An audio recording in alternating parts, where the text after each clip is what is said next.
Pendant 3 quarts d'heure, parce qu'en fait on a droit à 15 minutes de réponse, donc ça va être très rapide, 3 quarts d'heure, je vais vous parler comment on peut développer simplement dans le cloud, tout en gagnant du temps, donc en livrant plus vite, mieux, et surtout en ayant plus de fonctionnalités que ce qu'on a d'habitude chez nous, chez nos clients.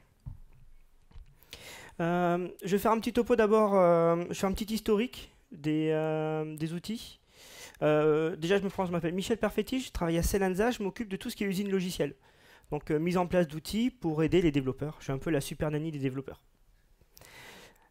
On vient de loin, surtout dans le monde Microsoft, un peu de beaucoup plus loin dans le monde Java, mais ils sont un peu plus en avance. Et on va faire un petit historique rapide et on va voir où on en est maintenant et ce qu'on peut faire avec les outils modernes, c'est-à-dire les outils qui sont en production actuellement. Et à la fin, on fera 10 minutes sur du DevOps. Je vous montrerai comment on peut aller encore un peu plus loin et comment on peut capitaliser sur les métriques, vous allez voir. Et si on a le temps, on essaiera d'écrouler mon serveur avec de la charge. Alors, je vais vous parler principalement usine logicielle, multitechnologie. Je vais vous parler surtout du cloud. J'ai pas de serveur physique pour cette démonstration. J'ai que 2 PC, un Linux et un Windows. J'ai 2 technos, j'ai du .NET, j'ai du Node. Mais derrière, tout est dans le cloud. Hébergé sur Azure, où j'ai mon usine de développement et mes serveurs. Et on va voir aussi, j'ai mes injecteurs de test.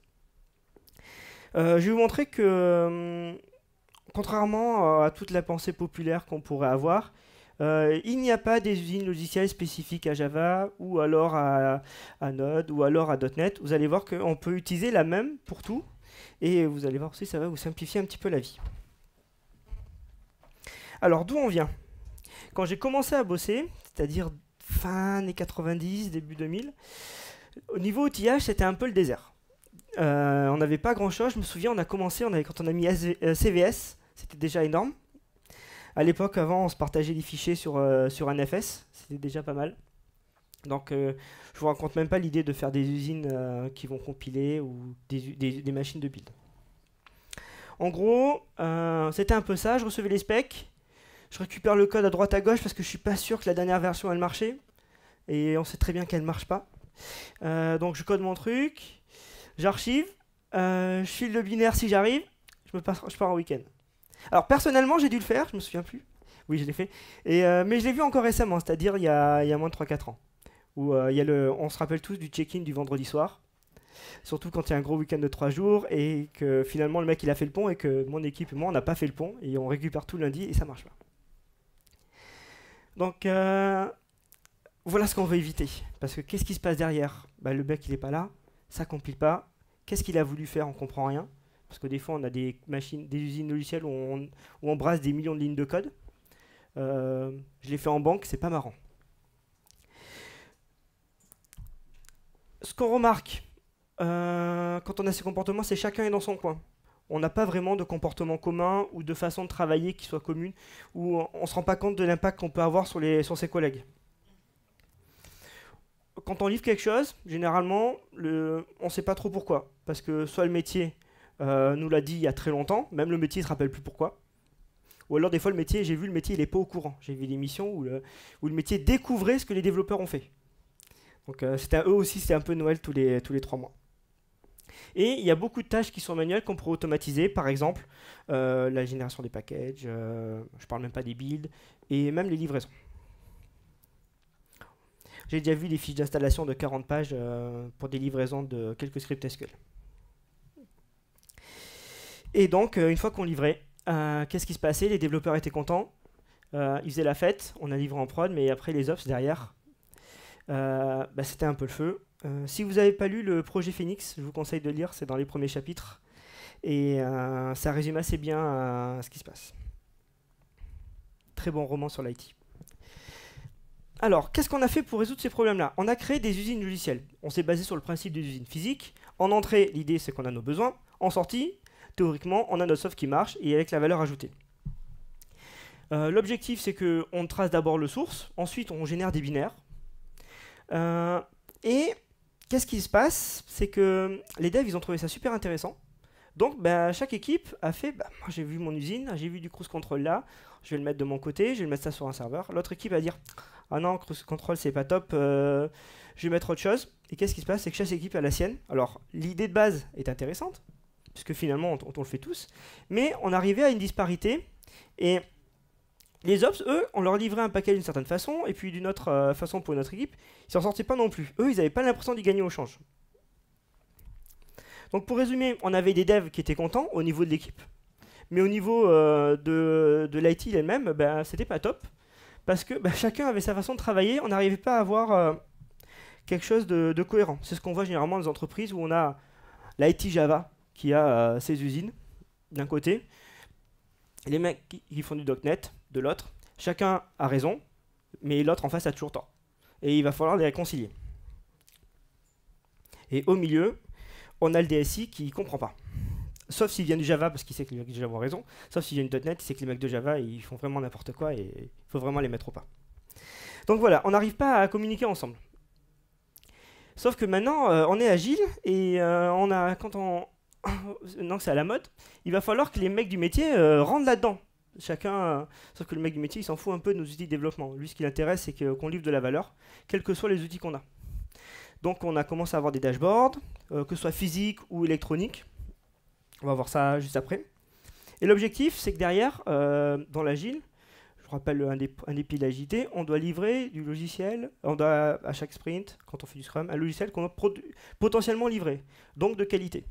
Avant, le livrable, c'était dans 1 an donc, ou 6 mois, donc on avait le temps de soit de qualité. Et maintenant, bah, il va falloir le monitorer, ça, parce que je peux plus, j'ai codé pendant 3 mois n'importe comment, et puis le dernier mois, je vais faire de la correction de bugs, puisque maintenant, je vais avoir des sprints de 2 à 3 semaines, il va falloir que dans 2-3 semaines, il faut que je puisse livrer.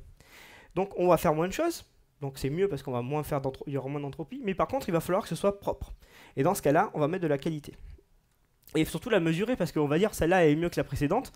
Quand on va dire bah, ma build là, je vais prendre celle-là plutôt qu'une autre, il faut que je sache pourquoi. Et nos usines logicielles actuellement, elles ne savaient pas trop parce qu'elles faisaient que je prends mon source, je génère des zips et je les file à l'infra. Donc il y a encore des choses à faire.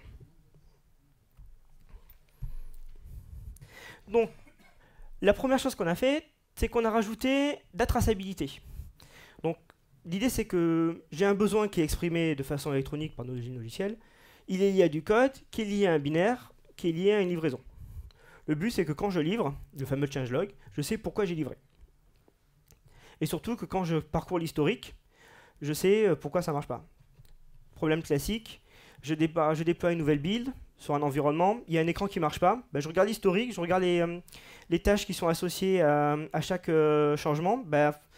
Lui, ce set là, ce commit, ça correspond à ce cas métier qui ne marche plus, il y a des chances que ça vienne de là-dedans. Quand on a 15 changements, c'est assez rapide pour pouvoir trouver nos problèmes. Ensuite, on peut aller un peu plus loin, on peut vraiment mélanger les ops, les développeurs et le métier par des feature teams, mais on n'est pas forcément encore là. Donc pourquoi on ne fait pas ça tout de suite? Qu'est-ce qui nous gêne? Qu'est-ce qui nous freine? On a nos process, parce que nous, on est des entreprises un peu grosses, et puis on a une inertie. Pour pouvoir changer quelque chose, il faut du temps. Et forcément, quand on veut faire ces changements-là, c'est qu'on a vraiment un besoin, on est dans l'urgence, et donc c'est pas forcément le meilleur moment de se réorganiser. On doit livrer la prochaine release. Ça, c'est pas le bon moment. J'ai vu ça, c'est pas comme ça qu'on fait la Cogip, entreprise virtuelle.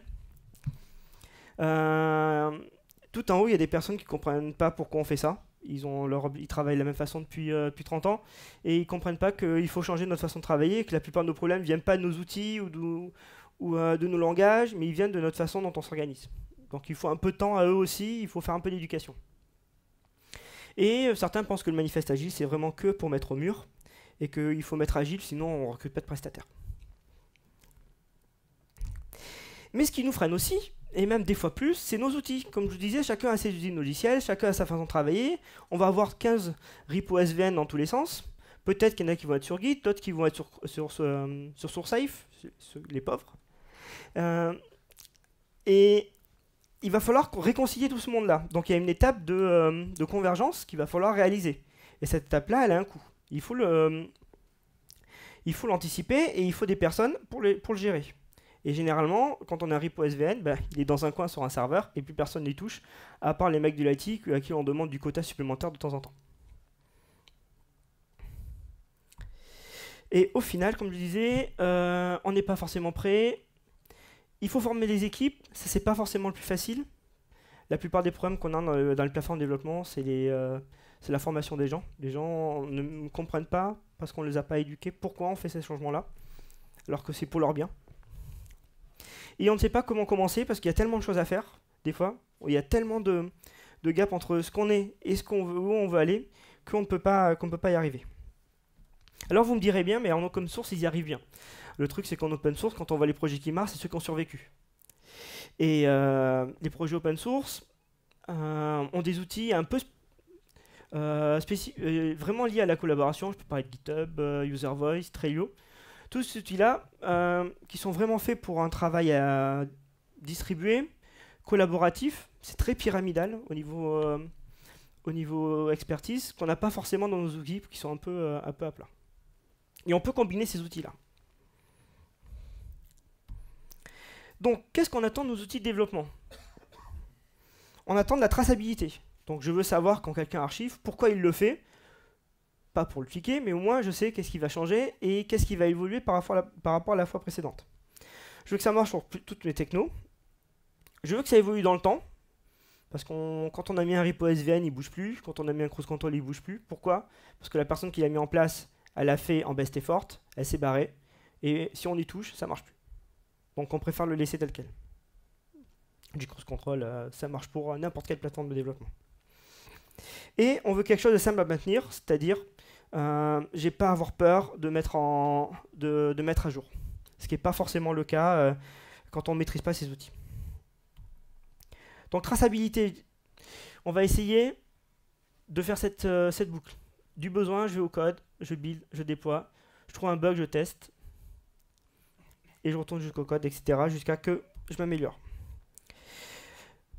Indépendant des technologies, je peux marcher sur n'importe quel langage. Le dénominateur commun, finalement, de tous ces technos, il est apparu de lui-même. C'était le source control, puisqu'à un moment donné, on a toujours besoin de stocker le source.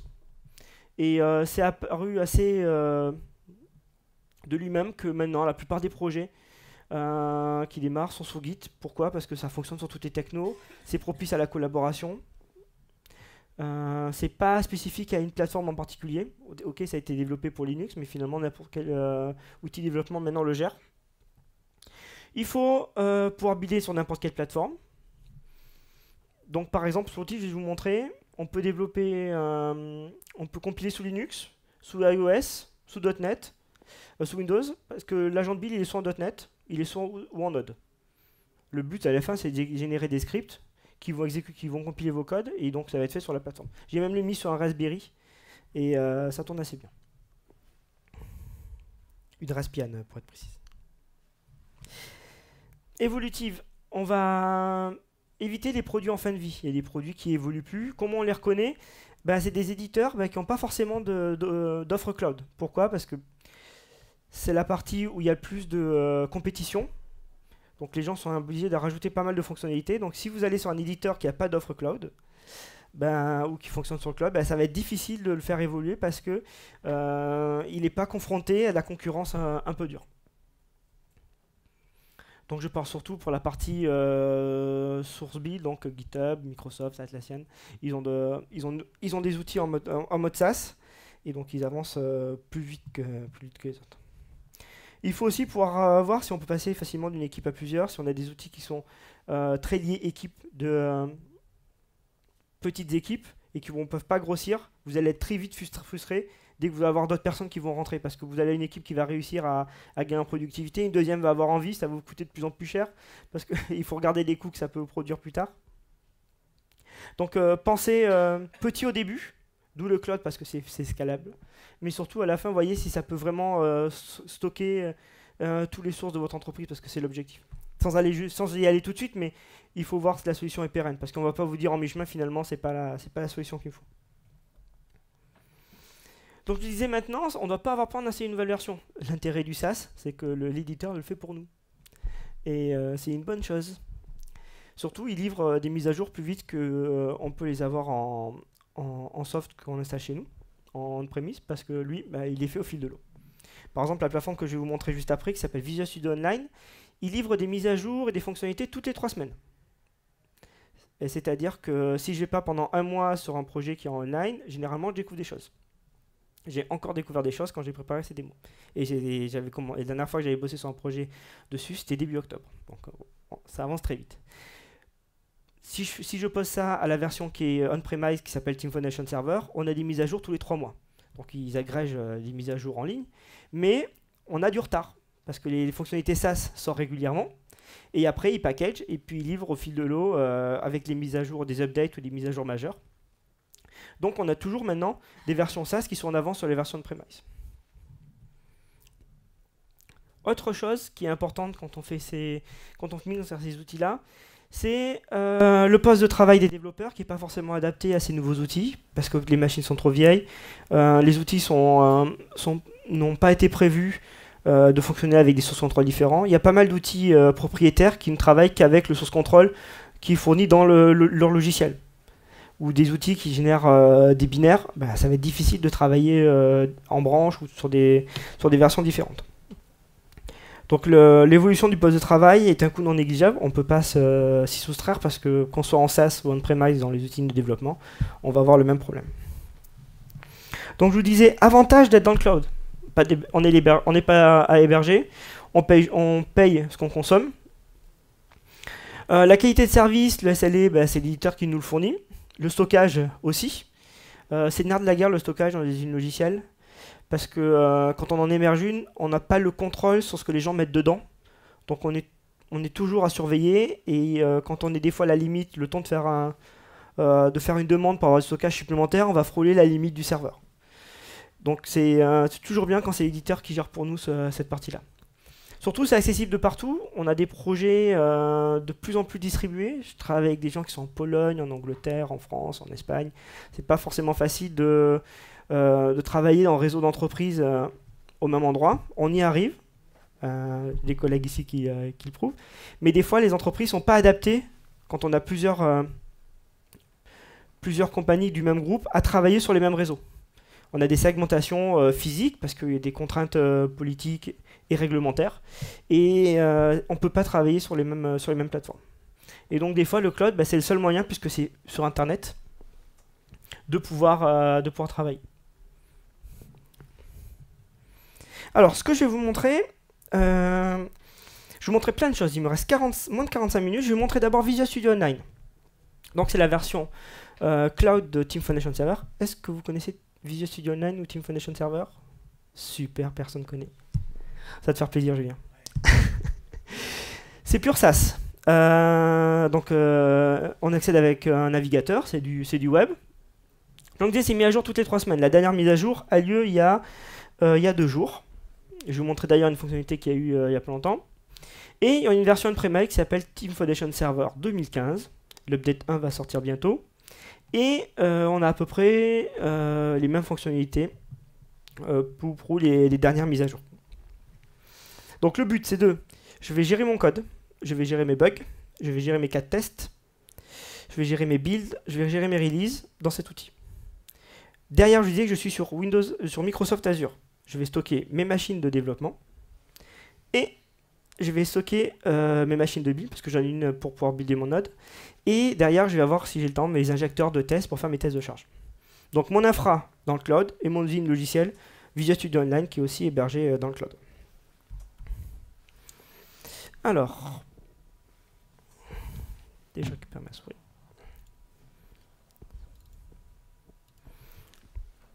Visual Studio Online, c'est une application dont je disais pure SaaS. Dès que j'arriverai à voir. Non, c'est PowerPoint qui me... Hop, voilà.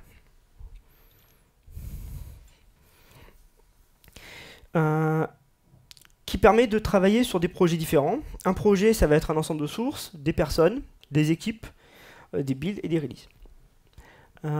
J'ai créé un projet pour l'occasion. Le projet est très simple. C'est une calculatrice en ligne, elle fait quelques opérations. Elle a un front en Node.js qui derrière va répercuter des opérations sur un back qui fait des API REST en .NET. Comme ça, j'ai 2 applications et 2 choses à déployer. Donc j'ai deux repos sur mon serveur. J'ai un repo pour tout ce qui est mon front-end Node.js. Donc j'ai eu 11 commits dans les derniers jours. Ça, c'est le statut de ma build. Bah, ici, ça n'était pas top. Et j'ai 4 commits depuis la dernière semaine sur mon repo où il y a eu quelques builds et je me suis bien débrouillé, ça a marché. Donc on a plusieurs environnements dans Visual Studio Online. On a les homepages ici. Je vais revenir dessus. Ce qu'on a reproché à pas mal d'outils en ça, c'est que c'était assez figé. Moi, quand je fais mon dashboard physique, je mets les informations que je veux par rapport à mon équipe. Et ça, je vous disais, on a un éditeur qui nous fournit des mises à jour toutes 3 semaines. Là, depuis la mise à jour qui est sortie il y a 2 jours, c'est cette possibilité d'avoir autant de dashboards que je veux. Je peux avoir un dashboard lié au métier.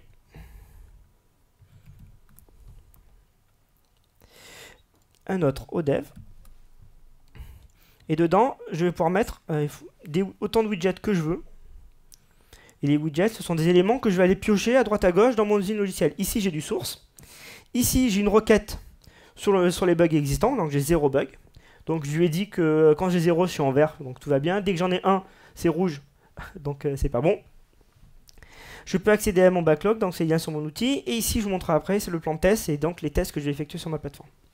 Et ici, statut de mes builds. Le but, c'est de construire le dashboard qui représente le mieux votre façon de travailler. L'idée, c'est que j'arrive sur mes dashboards. J'ai pas besoin d'aller piocher à droite à gauche, qu'est-ce qui est travaillé, où ça en est. J'arrive là, je sais tout de suite la santé de mon projet. Et je vous ai dit, en agile, on cache rien. Le but, c'est que cette partie-là, vous la donnez en read-only à tout le monde. Vous n'avez rien à cacher. Vous voulez savoir comment on travaille, où on en est, regardez ça. Moi, j'ai pas besoin de vous le dire. Ça me fait gagner du temps. Vous n'avez pas besoin de m'envoyer un mail, comment avance le projet, regardez. Vous soyez tout de suite, j'ai rien à cacher. Et ça, c'est une autre façon. Et c'est déjà une mentalité différente. Et ça va vous faire déjà évoluer. Ça va vous obliger à fournir ces métriques-là de façon naturelle et de façon automatique. Donc c'est donnant-donnant. C'est automatique. Donc il va falloir travailler pour qu'elle soit bonne. Et en même temps, vous gagnez du temps parce qu'on vous évite qu'on vous pose la question tout le temps. Donc je disais, on a plusieurs environnements. J'ai l'accès au code. Donc je disais, j'ai 2 repos. Un pour le front et un pour le back. En fait, je peux en avoir autant que je veux par projet. Le réseau n'est pas super rapide. Derrière, je vous montrerai l'onglet Work qui va me permettre de gérer mon travail. Donc là, c'est mon ensemble de repos. Ici, j'en ai 2, front et back. J'ai accès à l'historique. Donc on a à peu près les mêmes fonctionnalités qu'on retrouve sur les autres éditeurs en ligne, comme Git. On a à peu près la même chose. J'ai un ensemble de builds. J'irai sur Work après parce que c'est la partie la plus intéressante. J'ai mes 2 builds qui sont affichés tout à l'heure. Donc j'ai le statut, j'ai toutes les différentes compilations que j'ai faites. Donc je peux revenir en arrière, voir quand ça s'est compilé, pourquoi celle-là a échoué. J'ai la possibilité de voir la raison. Ah oui, j'avais arrêté le serveur, donc c'était un peu plus difficile. Ici, j'ai ce qu'on appelle les plans de test. Le test a toujours été un peu le parent pauvre des usines de développement. Pourquoi? Parce que c'est la partie la plus difficile à gérer. On sait facilement maintenant lier le métier au code, le code générer des binaires, mais par contre, comment lier mon besoin métier, c'est-à-dire un élément de mon backlog, quand on fait du Scrum, à des tests, ça n'a pas toujours été très facile. Et vous allez voir juste après que c'est pas si compliqué que ça quand on a les bons outils. Et la traçabilité est grandement améliorée. Et donc ici, j'ai mon pipeline de release.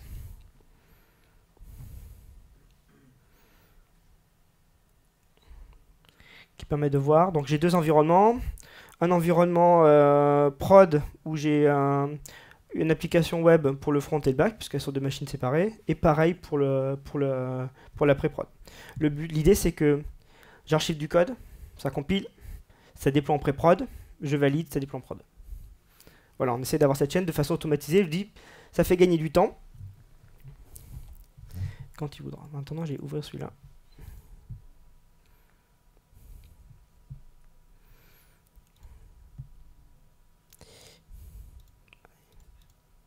Réseau.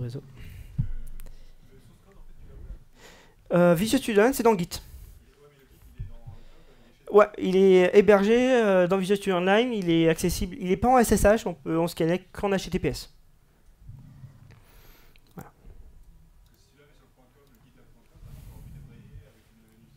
J'aurais pu, en fait, si j'ai le temps je montrerai, je peux aussi builder du code qui est sur GitHub. Parce qu'on peut lier le Visual Studio Online à Git.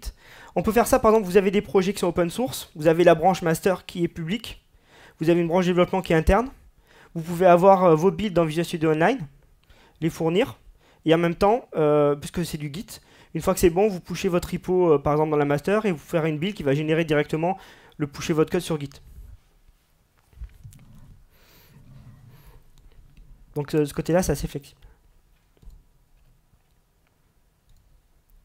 Et donc je disais, voilà, là j'ai mes releases, j'en avais une tout à l'heure que j'ai oublié d'approuver. Donc j'ai mon back-office en haut, mon front en bas, et dès que je déploie, ça va là, et ensuite ça va ici, et là j'avais une build qui n'était pas en cours de déploiement, donc je l'ai validée, et là, elle passe. J'ai fait une petite correction avant la session. Donc je parle maintenant, je vais me concentrer sur le travail, parce que le besoin, ça va être l'élément clé de notre... de nos outils, parce que sans besoin, ça ne sert à rien de coder, on n'a pas besoin d'être là. On a des notions de backlog, donc qu'on retrouve dans tout produit qui fait un peu d'agilité. On a aussi des notions de board qui vont permettre de voir où on est mon projet. Donc là actuellement j'ai 6 stories, j'en ai 4 de terminés. Donc on voit que j'en ai spécifique à des stories plus équipe back-office, équipe UI, parce qu'en fait j'ai 2 équipes, parce que j'ai deux outils. Et pour l'instant j'ai 2 stories une en développement, en colonne committed, qui sont engagées à réaliser pendant le sprint, qui va faire tout ce qui est back-office pour la multiplication, c'est une calculatrice, c'est pas super évolué, vous attendez pas à payer vos impôts avec. Et une UI, en fait on va voir qu'on attend l'équipe back. Sauf que là, j'ai un backlog, il est complet pour les 2 équipes, c'est pas forcément notre façon de travailler. Quand vous avez plusieurs équipes, on aime bien avoir chacun son outil, mais il y a des personnes qui vont être au-dessus de ces équipes-là, qui ont envie d'avoir une vue globale. Donc, en fait, on va voir les deux. Moi, ici, je suis au niveau du projet lui-même, j'ai une vue globale. Mais je peux aller aussi au niveau de l'équipe front. Et l'équipe front, donc on retrouve dans le titre ici, elle va avoir ses propres outils. Donc on va travailler sur les mêmes artefacts, c'est-à-dire les mêmes stories, les mêmes tâches, les mêmes bugs. Ils vont être classés pour qu'on puisse savoir dans quelle équipe ils sont. Mais je pourrai avoir, en fonction de l'équipe, des outils différents. Vous voyez que le dashboard n'est pas le même. On a une légère différence par rapport à l'autre. Parce que dans l'équipe front, moi ce qui m'intéresse, je vais le descendre ici, c'est de différencier les bugs de prod ici, parce que comme je suis directement en front sur le web, je vais avoir des bugs qui vont arriver. Donc il me faut une swimlane où je vais avoir que mes bugs de prod ou que mes incidents de prod qui vont arriver. Comme ça, je les vois, ils sont vraiment isolés par rapport au reste de mon développement. Je vais le cacher. Et après, tout ce que je vais avoir décidé de faire dans le sprint, ici. Sauf que moi, équipe front, je peux travailler que si le back m'a fourni des choses. Donc il y a des stories que je vais avoir de mon côté que je peux faire que si le back est disponible. Donc il y a toujours un petit peu de latence. C'est pour ça que moi, membre de l'équipe front, j'ai ajouté une colonne qui s'appelle Back Office Ready. C'est-à-dire que je fais des stories. Committed, c'est-à-dire je suis prêt à je l'ai fait pendant le sprint courant. Mais avant d'arriver là-dedans, je veux être sûr que tout ce qui est dans le côté back est disponible. Donc je me suis rajouté cette colonne-là. Comme ça, visuellement, je sais que cette story-là, je ne peux pas encore la faire parce que je ne suis pas encore sûr que côté back ce soit fait. Donc voilà, chaque équipe peut configurer son dashboard à sa façon. Alors on a pas mal de customisation. Donc tout ça, c'est des fonctionnalités qui arrivent au fil de l'eau. Ces dashboards-là, ils sont arrivés dans les 6 mois. On a au niveau raffinement, on peut mettre des styles, des règles en fonction des cartes, colorer les cartes. Par exemple, si une tâche est bloquée, on peut l'afficher d'une certaine façon. Mettre autant de lignes qu'on veut. Je suis désolé de la résolution, quand on affiche plus grand, on voit beaucoup plus de choses. Mais ça me permet de m'organiser. Donc je vais aller côté back. Et moi, on n'a pas le même problème, donc on n'a pas mis la colonne sur le back-office, puisque c'est nous qui devons le fournir. Mais j'ai mis ma tâche qui est multiplication en bac en committed, c'est-à-dire que je vais devoir la faire. Je m'engage à la faire pendant le sprint, donc je vais la retrouver ici, dans le dashboard du sprint. Et là, de la même façon, avant on était au dashboard global, c'est plus trop comment, comme ça je vois à peu près à quelle vitesse je fournis mes stories. Ici c'est mon dashboard quotidien, que je vois à mon stand-up meeting en disant où est-ce que j'en suis de mon travail. Quand on a plusieurs membres de l'équipe, je vais rajouter une carte ici, écrire le code dans le contrôleur. Hop. Je vais me l'assigner et je vais le mettre en in progress. Et donc on a la même dynamique qu'un dashboard papier. On peut faire du drag and drop, on peut déplacer. Et ça nous permet de nous organiser. Donc là, j'ai fait tout ce que les démos que j'ai fait actuellement. Donc je suis dans Chrome, hein, c'est un navigateur qu'on trouve partout. Tout est en web. Mais moi, développeur, j'ai mon outil développement. Ça me permet d'éviter les problèmes qu'on avait dans d'autres outils où les outils de gestion de projet étaient dans l'outil lui-même. Là maintenant, tous nos outils de développement, si vous avez choisi Origin Logiciel, faites en sorte qu'ils soient dans le web. Pour que vous soyez totalement isolé de vos outils de développement. Là, par exemple, c'est surtout le métier et les développeurs qui vont travailler là-dedans. Moi, j'ai pas besoin d'avoir un outil comme Visual Studio pour le faire. Je dis ça parce que dans les premières versions de Team Foundation Server, c'était fait dans Visual Studio. Donc forcément, tout de suite, c'était limité. Je parle de ça, c'était il y a 10 ans, mais les choses ont évolué depuis.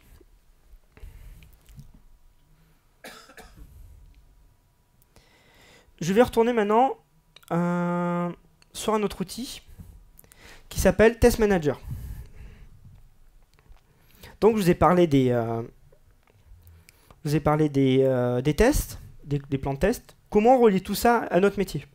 Je le mets là parce qu'après je vais coder dans Visual Studio et autant que je fasse tout au même moment. Voilà. J'ai mes plans de test. Un plan de test, c'est un ensemble d'actions de test que je vais effectuer pendant une période donnée. J'en ai déjà deux. J'ai mon sprint numéro 1, je suis actuellement au sprint numéro 2. Mon sprint numéro 1, j'ai fait l'addition et la soustraction. Ici, je retrouve mes stories que j'avais tout à l'heure dans mon dashboard. Et j'ai deux tests. Je vais aller là-dessus. Et les tests, c'est très simple. Je vais sur site, je clique sur Add, je rentre les deux nombres, je clique sur Calc, vous allez voir après, et j'ai 15. Et la soustraction, c'est pareil. Donc ça, généralement, on a ça dans notre outil de test, mais on avait rarement ça côté développeur. Mais si maintenant, je vais retourner dans mon équipe front,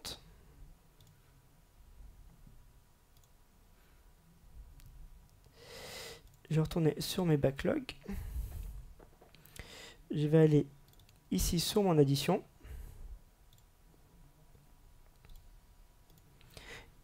Donc ici, c'est mon produit backlog item, c'est ma user story. Et je vois qu'elle est testée par ce test-là. Et je le retrouve dans mon interface web. Et donc, mon métier est directement lié à mes 4 tests. Donc, quand vous faites vos critères d'acceptance, quand vous démarrez un sprint, même si vous n'avez pas le détail du test qui est là, vous pouvez demander à votre métier de dire, pour chaque user story que je vais prendre dans mon sprint, j'ai au minimum un ensemble de 4 tests. On détaillera le cas de test quand on commencera à coder, c'est pas grave, mais au moins je sais les différents tests que tu vas effectuer. En plus de la description du métier, ça va aider le développeur à savoir quand est-ce qu'il a terminé, s'il a bien fait, s'il a bien pensé à tout, et surtout, ça permettra un dialogue constructif avec le métier.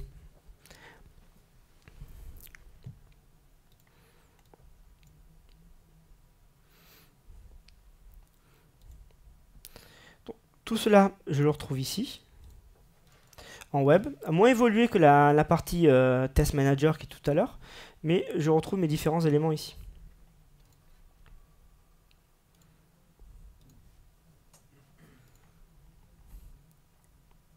Je vais tester un test. On va aller tout de suite sur celui-là. Je sais parce qu'il y a un bug.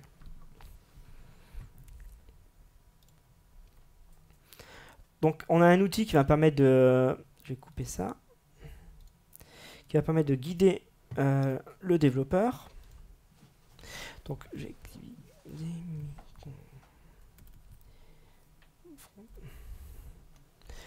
Donc là c'est bon.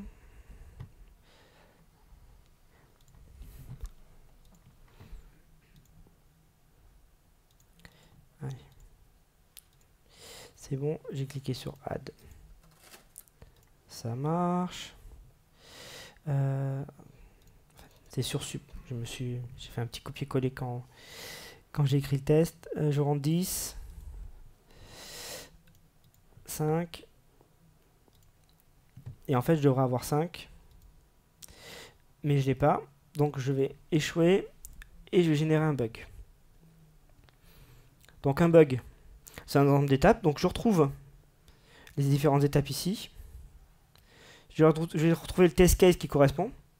Intéressant pour les développeurs en disant j'ai un bug, j'ai fait ces étapes-là. Pourquoi tu as fait ces étapes-là? Parce que je l'ai fait par rapport à tel test case. Donc je retrouve mon contexte et je retrouve mon métier. On va faire soustraction.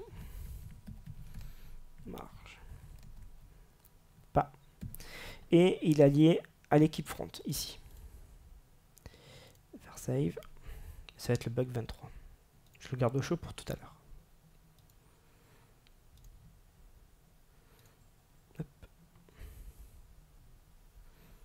Donc si je retourne sur mon dashboard,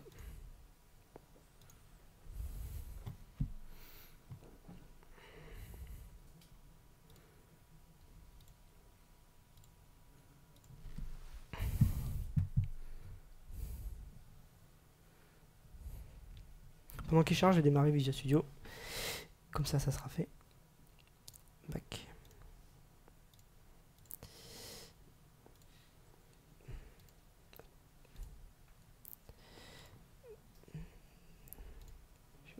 Team Explorer.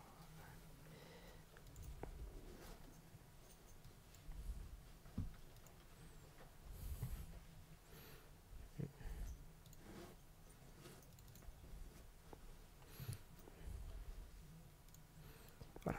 Je disais, on a un bug qui apparaît en rouge. C'est le bug qu'on vient d'ajouter. Donc au niveau de mon backlog, si je retourne dans Front, je vois que c'est important.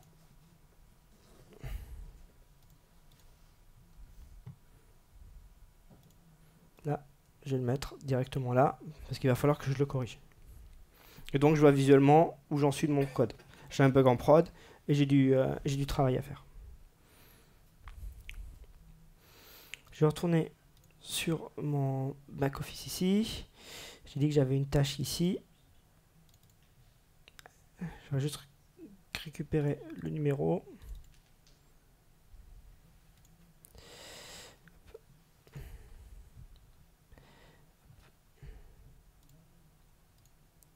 Alors, est-ce qu'il me met le numéro?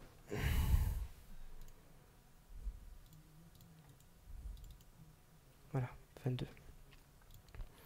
Pourquoi? Parce que maintenant, je vais retourner dans Visual Studio et je vais faire un petit peu de code. Juste avant, je vais vous montrer qu'on a d'autres choses qui peuvent être faites avec ces outils-là. Là, je vais vous montrer au niveau web tous les outils qu'on avait. Maintenant, on a des outils qui sont assez évolués pour travailler en façon collaborative. Mais moi, développeur, qu'est-ce que ça peut m'apporter, cette traçabilité? Eh ben, on va voir qu'il y a moyen que toutes ces informations qui sont dans le cloud redescendent jusqu'au poste de développement pour fournir de l'aide aux développeurs. Donc on a par exemple, qu'est-ce qui s'est passé sur ce fichier, sur une méthode. Donc ça, on va les extraire directement des repos. Où est-ce qu'elle est utilisée, on va l'extraire du source. On peut aussi savoir pourquoi cette méthode-là a été modifiée par rapport à telle story. Donc je sais que ce cas métier-là, il est géré par telle méthode. Parce que à chaque fois qu'on a archivé, on a lié à une tâche qui a été liée à du métier. Donc comme ça, on retrouve. J'arrive sur une méthode que je ne connais pas, ben, je peux aller voir les stories qui sont en rapport. Et donc je sais à peu près pourquoi elle est là et à quoi elle sert.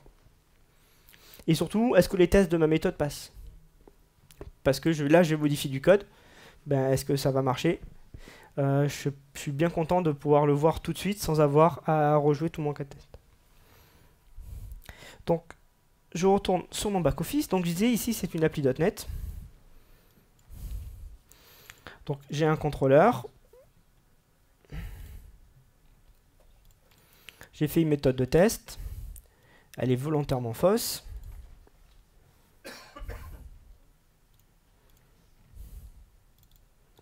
Et ici, je vais mettre un cas de test. On remarque quelques petites choses sur mon code. Je vais le lancer tout de suite. On a des lignes qui s'affichent au-dessus des méthodes. Qui fait du C# ici? À part Julien et à part Thomas.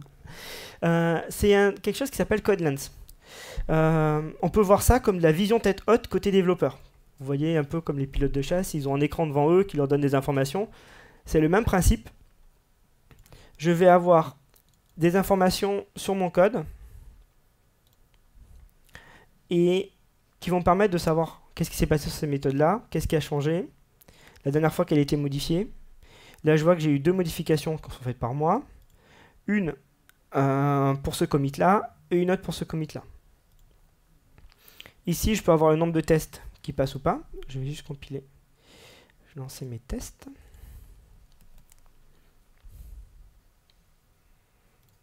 Et les tests ont...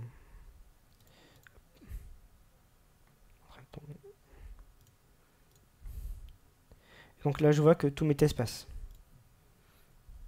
Donc je sais les tests qui passent par ma méthode. Comme ça, quand je modifie une méthode, bah, je sais où est-ce que je peux regarder pour avoir du contexte. C'est vraiment donner du contexte à notre code. Et je peux aussi savoir où est-ce qu'ils sont utilisés. Cette méthode-là, elle est utilisée, parce que c'est du MVC, on le veut par d'autres parties du code, directement dans une classe de test. Donc j'ai rajouté une pour la multiplication. Je vais juste faire un petit copier-coller.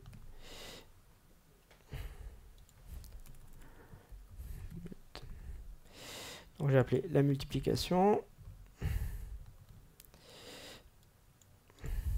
Donc normalement je devrais avoir 15. Je build. Je relance tous mes tests. J'ai une erreur là. Et quand je vais sur mon contrôleur, je vois directement l'échec. Donc j'ai pas forcément besoin d'aller sur mon test pour savoir ça qui échoue. Je vais directement modifier du code, je recompile. Je vais cocher la case pour qu'il relance les tests à chaque compilation. Je sais directement si la méthode que j'ai modifiée casse quelque chose ou pas. Sans avoir à tout recompiler. Contextuellement, ça m'aide. Parce qu'un test échoue. Là, ça va, j'ai 30 lignes de code. Mais si vous en avez une dizaine de milliers, comment être sûr que le test qui échoue est en rapport avec le code que vous avez modifié? On ne connaît pas forcément la qualité de tous les tests, que c'est en fonction du contexte. Là, vous savez parce que ça passe là-dedans. Donc, je vais légèrement modifier pour que ça passe.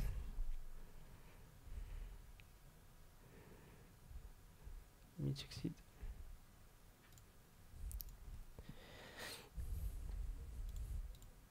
Et là, tout est vert. Donc, je vais committer tout ça.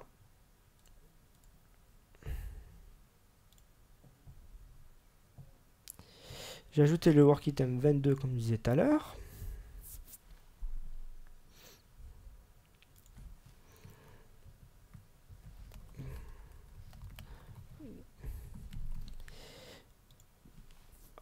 Et je vais le pousser sur mon repo.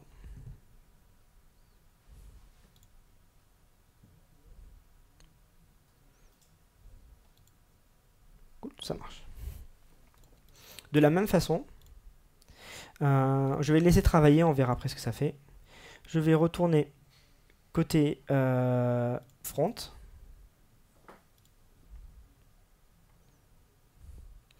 Ici, j'ai une tâche, j'ai un bug. Je vais aller au niveau de mon sprint. Je vais la mettre dans le sprint 2. Hop. Je sais que j'ai une tâche. Fixe.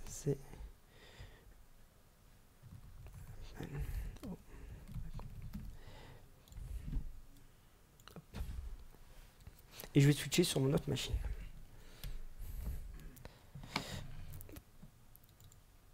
C'est le 24. Hop.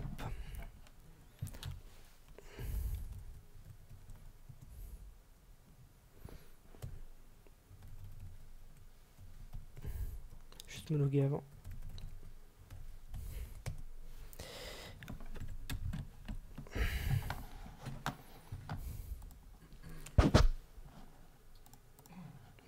Alors, là je suis sous un Linux, donc c'est une Ubuntu, et j'ai Visual Studio Code, c'est une surcouche de Atom, c'est ça, si je ne me trompe pas.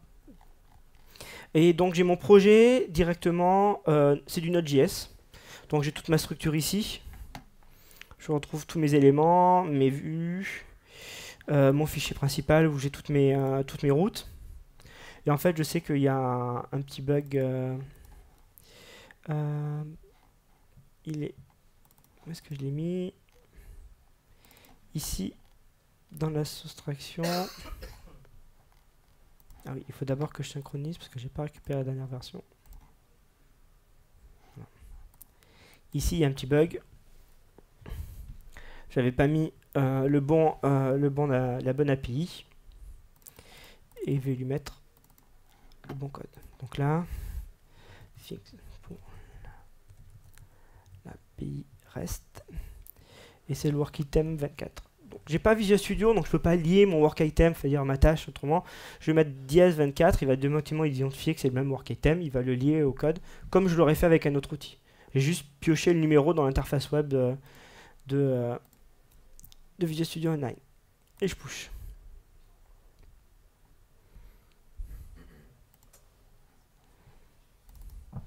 Donc qu'est-ce qui se passe pendant ce temps? Pendant qu'il push, il s'est passé deux choses.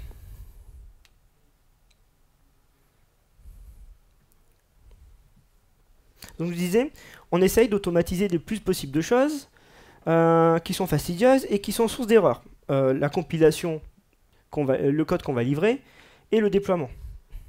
On a déjà vu tous un projet où il n'y a que Bob qui peut déployer en prod parce que la conf de son PC c'est celle qui est bonne. Et quand c'est Robert qui déploie, ben c'est n'importe comment. Donc on a intérêt à garder le PC qui déploie dans un coin. Donc tout ça, on l'évite. Et on utilise une machine virtuelle qui est spécifique. J'ai plusieurs choix avec Visual Studio Online. J'ai un agent de build qui est hosté. C'est-à-dire que c'est Visual Studio Online qui le fournit. Je paye à la minute. Par défaut, j'ai quelques heures de disponible. Et après, je paye à la minute de machine que j'utilise. Ou alors, je peux mettre une VM quand j'ai des outils spécifiques. Là, j'avais besoin de mettre Node. Et comme les outils sont RC pour avoir la même version que mon poste, j'ai fait une VM. J'ai installé l'agent. Techniquement, entre créer la VM, installer Visual Studio et mettre Node, ça m'a pris moins d'1 heure. Et tout se fait sur cet agent-là. Donc depuis quelques jours, j'ai une VM qui tourne. Et ma VM, elle me coûte à peu près 49 € par mois. Donc vous regardez combien vous coûte une machine de build chez vous. 49 € par mois, c'est pas cher.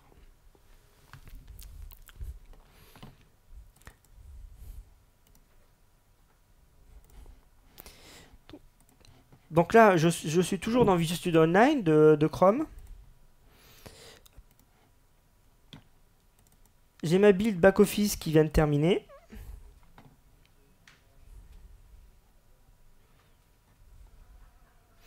Donc on recoupe plein de détails. Donc j'ai le temps de compilation. J'ai les différents changements. Je vois le commit qui correspond à mon changement. Traçabilité. Donc je vois que j'ai modifié du code ici et du code là-dedans. Et surtout, je vois la tâche qui est associée à mon code. Donc je sais que ce code-là correspond à ce changement. Et de la tâche, on va remonter à la story, etc. etc. C'est comme ça qu'on s'en sort. Est-ce que l'autre est prêt? On retrouve ma tâche qui est liée à mon produit backlog item et qui est liée au commit. Donc voilà, on essaye vraiment de travailler là-dedans. Et ensuite, une fois que cette build est terminée,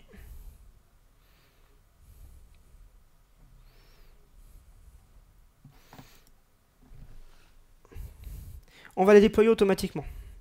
Alors j'ai deux environnements. J'ai un environnement pré-prod, ici, et un environnement de prod qui est sujet à approbation. Donc plusieurs personnes peuvent approuver en fonction, on les met dans des groupes. Ça évite d'avoir une validation qui soit toujours la même sur tous les environnements. Là, au moins, je sais que je ne peux pas passer en prod tant que je n'ai pas validé.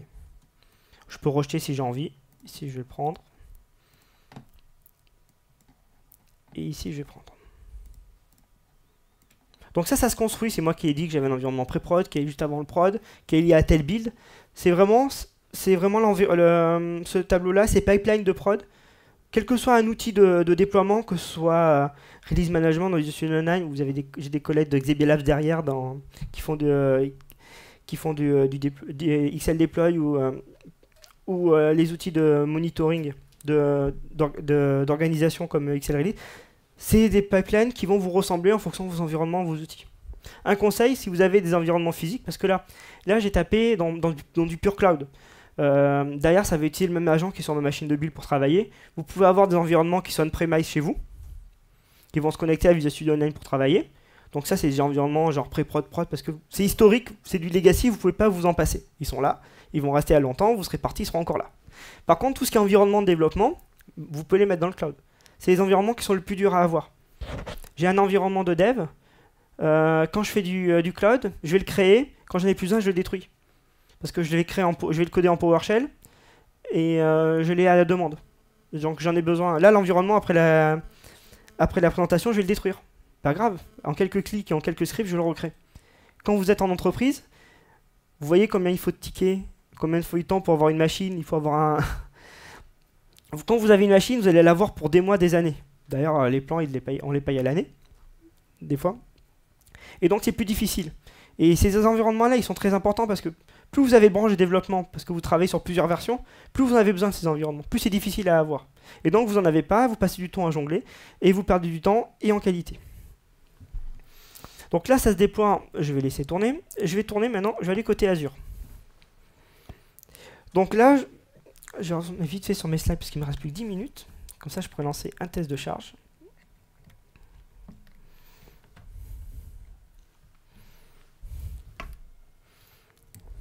« 45 minutes, c'est court. »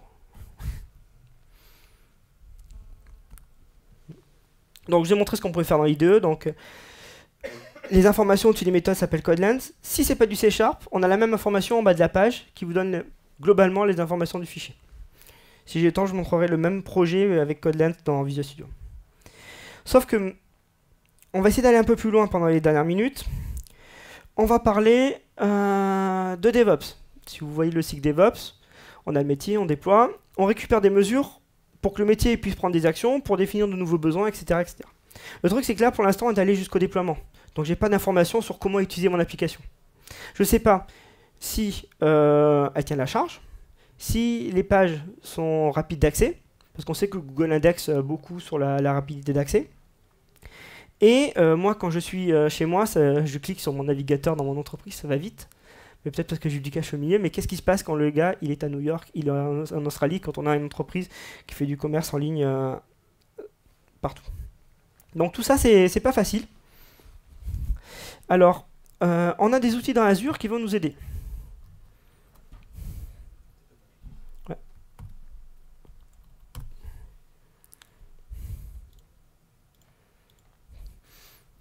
Plusieurs besoins. J'ai envie de savoir l'accessibilité de mon site à n'importe quel moment. Est-ce que, actuellement, mon site, ou cette nuit, mon site a été disponible et à quelle vitesse? Je veux savoir si quelle est la charge que je peux supporter sur mon site, que ce soit en pré-prod ou en prod. L'intérêt du cloud, c'est que si vous avez un environnement de prod qui est coûteux, parce que vous le payez au mois en entier, vous pouvez le créer pour 10 minutes, 20 minutes pour lancer un test. 20 minutes sur un mois, c'est pas grand-chose. Et donc vous pouvez même avoir votre environnement de prod dupliqué, faire des tests de charge dessus et le détruire après. C'est cette flexibilité-là que vous permet le cloud par rapport à un environnement physique. Vous ne pouvez pas vous payer 2 prods. Les gens, le DSI, il va pas être content. Surtout quand vous allez dire qu'elle sert qu'une fois par mois. Donc en fait, on va le payer, on va le construire à la demande. Alors ça, c'est celui de ma boîte, moins intéressant. Donc je disais, je veux savoir si mon site est accessible, même quand je ne suis pas là, et il me faut des alertes s'il n'est pas accessible. Je veux savoir comment il est utilisé et quelle est sa charge. Donc les deux premiers, ça peut se paramétrer dans un outil qu'on s'appelle... Alors il y a New Relic aussi qui existe, il y a plein d'outils. Moi je vais parler de celui qui est intégré dans Azure, parce que c'est le plus simple pour moi, parce que c'est intégré dans mes outils de développement, qui s'appelle Application Insight. Donc je vais aller sur ma machine back-office et je vais savoir les temps de réponse de mon serveur. Donc là, il y a eu des pics parce qu'il a rechargé l'application. Et surtout, c'est dommage ces histoires d'affichage. Je les réduis ici.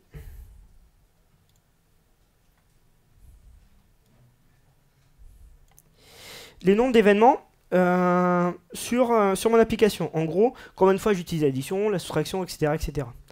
Vous n'avez peut-être pas vu quand j'ai mis mon code ici. Il y a une petite ligne de code ici qui permet d'ajouter des événements personnalisés qui vont être tracés dans le portail. En gros, le métier va vous dire, bah, ces points-là, c'est important, j'ai envie de savoir si on passe dedans, s'il y a une information particulière qui m'intéresse. Imaginez, vous faites du A/B testing. L'écran est légèrement différent, vous voulez savoir par où on passe. Et ben, sur chacun des deux, vous mettez un code de tracking différent et vous allez compter. Là, je l'ai mis sur mes contrôleurs de mon API REST. Et on voit par exemple, bah, c'est bizarre, j'ai que d'édition, il n'y a quasiment pas de soustraction, il y a peut-être un bug. Et donc cette métrique-là bah, me permet de dire, il faudrait que j'aille voir ce qui se passe. Ou alors, il faut que je vois comment gérer mon projet. Et donc ça, à chaque fois que je vais cliquer sur l'addition, il y a un événement qui va s'afficher ici. Je peux mettre d'autres données, je peux mettre autant d'événements que je veux. Ça va être tracé. J'ai des intervalles de temps pour l'afficher. C'est vous qui voyez comment vous organisez. Voilà, j'ai fait un petit test de charge hier soir, c'est pour ça qu'il y a un pic qu'on va faire tout de suite. Donc ça, c'est événement personnalisé. Ce qui m'intéresse aussi, donc je vais tourner sur mon front, c'est est-ce que mon site est accessible et à quelle vitesse. Donc ce que j'ai fait, c'est que j'ai dit à Application Insight, régulièrement, c'est-à-dire toutes les 5 minutes, à plusieurs points dans le monde, c'est ça l'avantage du cloud, c'est qu'ils ont des data centers partout, c'est-à-dire Sydney, Paris, Dublin, Amsterdam, San José et Asboom aux US, je leur ai dit, faites-moi cette requête sur mon site. Pour info, la machine est dans un data center Azure en Europe de l'Ouest, c'est-à-dire je pense qu'il est en Irlande. Amsterdam.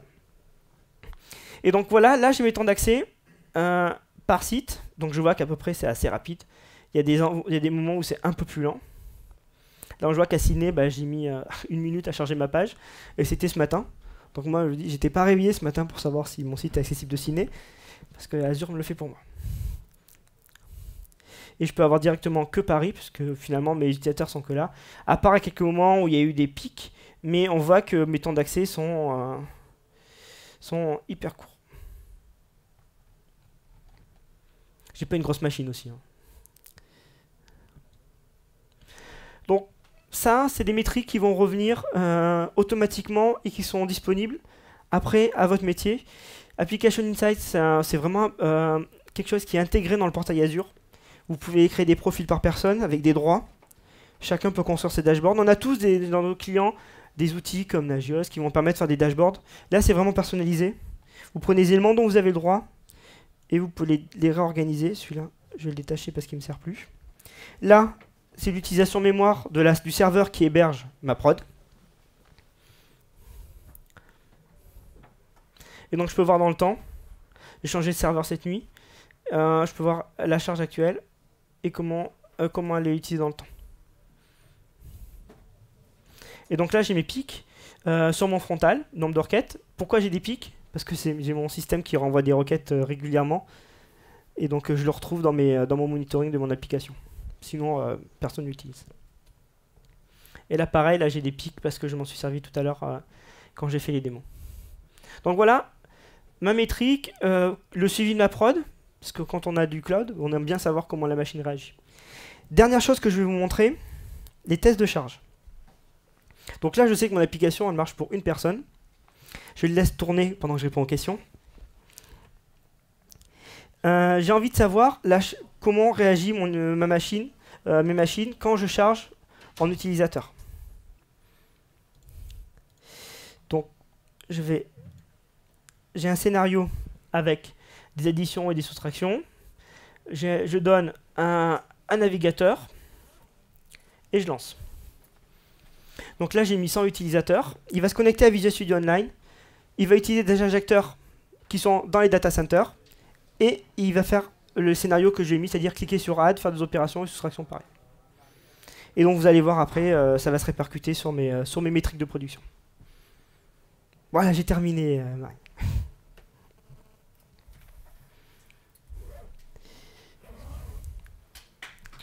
Merci. Si vous avez des questions...